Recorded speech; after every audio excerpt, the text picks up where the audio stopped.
जय राम जी के मित्रों, गीता अध्याय 2 श्लोक 22, 23 व 24। वासांसि जीर्णानि यथा विहाय नवानि गृह्णाति नरोपराणि तथा शरीराणि विहाय जीर्णान्यान्यानि संयाति नवानि देहि। नैनं छिन्दन्ति शस्त्राणि नैनं दहति पावकः न चैनं क्लेदयन्ताप्त्यापो न शोष्यति मारुतः। अच्छेद्योऽयम् अधाह्योऽयम् अक्लेद्यो अशोष्य एव च नित्यः सर्वगतः स्थाणुरचलो अयम् सनातनः। भगवान श्री कृष्ण आगे अर्जुन से कहते हैं, और यदि तू कहे कि मैं तो शरीरों के वियोग का शोक करता हूँ तो यह भी उचित नहीं है, क्योंकि जैसे मनुष्य पुराने वस्त्रों को त्याग कर दूसरे नए वस्त्रों को ग्रहण करता है, वैसे ही जीवात्मा पुराने शरीरों को त्याग कर दूसरे नए शरीरों को प्राप्त होता है। और हे अर्जुन, इस आत्मा को शस्त्र नहीं काट सकते, इसको आग नहीं जला सकती, इसको जल नहीं गला सकता और वायु नहीं सुखा सकता। यह आत्मा अच्छेद्य है, यह आत्मा अधाह्य है, यह आत्मा अक्लेद्य है और निसंदेह अशोष्य है। यह आत्मा नित्य सर्वव्यापी अचल स्थिर रहने वाला और सनातन है।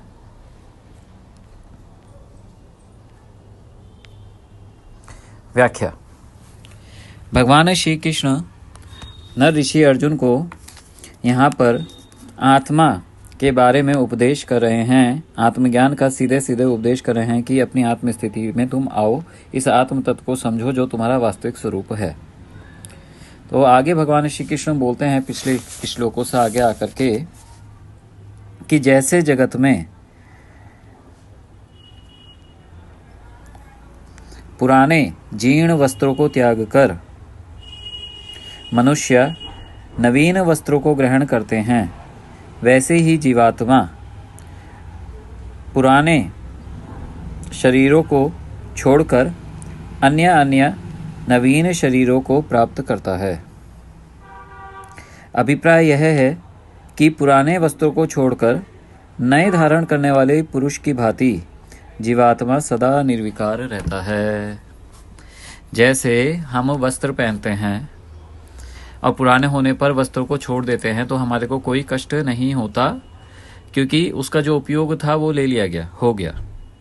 ठीक है, इसी प्रकार जब यह देह पुराना हो जाता है, यह शरीर पुराना हो जाता है, तो जीवात्मा इसे ठीक वैसे ही त्याग देती है शरीर को, जैसे कि हम पुराने कपड़ों को त्यागते हैं। कुल मिला के यहाँ पे भगवान श्री कृष्ण यह तत्व अर्जुन को समझाना चाह रहे हैं कि यह देह और आत्मा अलग अलग है। देह नश्वर है, आत्मा अनश्वर है। आत्मा देह को छोड़ देती है। आगे का श्लोक अत्यधिक प्रसिद्ध है। नैनम छिन्दन्ति शस्त्राणि नैनम दहता पावका न चैनम क्लेदयन्त्यापो न शोष्यति मारुतः। इस उपयुक्त आत्मा को शस्त्र नहीं काट सकते, क्योंकि यह अवयव रहित है। जो वस्तु अवयव रहित हो, जिसके अवयव ही ना हो, उसे काटा कैसे जा सकता है? चूंकि आत्मा अवयव रहित है, अतः शस्त्र इसके टुकड़े टुकड़े नहीं कर सकते। तलवार आदि शस्त्रों से, बाण आदि के द्वारा इसे छिन्न भिन्न नहीं किया जा सकता, छिन्न नहीं किया जा सकता। नैनम छिन्दन्ति। इसी प्रकार अग्नि आत्मा को नहीं जला सकता, इसे भस्मीभूत नहीं कर सकता जैसे अन्य वस्तुओं को वो कर देता है। जल इसको भिगो नहीं सकता, क्योंकि सा अवयव जिस वस्तु के अवयव हों उसको भिगोकर ही उसके अंगों को पृथक पृथक कर देने की शक्ति जल में होती है। लेकिन चूंकि आत्मा निरवयव है, अवयव रहित है, जल में इसको भिगोने की शक्ति नहीं है। इसकी शक्ति नहीं है कि यह आत्मा को गला सके। ठीक इसी प्रकार वायु जैसे कपड़े के अंदर के गीलेपन को सोख लेता है, वह आत्मा को नहीं सोख सकता। वायु की यह सामर्थ्य नहीं है। इसलिए भगवान शंकराचार्य लिखते हैं, तथा स्नेहवद द्रव्यम स्नेह शोषणेन नाशति वायु एनम स्वात्मानम न शोषति मारुतः अपि। उसी तरह वायु आर्द्र द्रव्य का गीलापन शोषण करके उसको नष्ट करता है, अतः वायु भी इस स्वस्वरूप अपने स्वरूप आत्मा का शोषण नहीं कर सकता। अगले श्लोक 24 में भगवान श्री कृष्ण बताते हैं, क्यों नहीं कर सकता, वायु से क्यों नहीं सुखा सकता, जल इसे क्यों नहीं गिला सकता, अग्नि इसे क्यों नहीं दहन कर सकती, और शस्त्र इसे क्यों नहीं छेद कर सकते, क्योंकि यह आत्मा अच्छेद्य है। अच्छेद्य अयम, यह आत्मा अधाह्य है, इसलिए इसे अग्नि नहीं जला सकती।